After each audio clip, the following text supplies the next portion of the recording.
Under the hood, over 550 horsepower on this new designed Mercedes.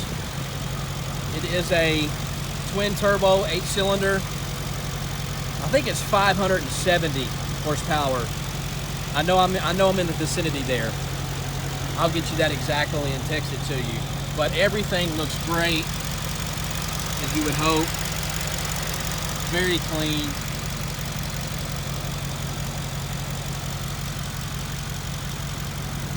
Underneath the hood here.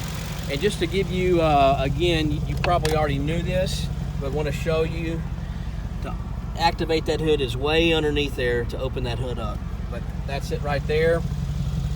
There's the trademark, meaning that this G-Wagon has got the Show Cool approved. That's it. Hope I can help you with this purchase. It is absolutely gorgeous. Thank you.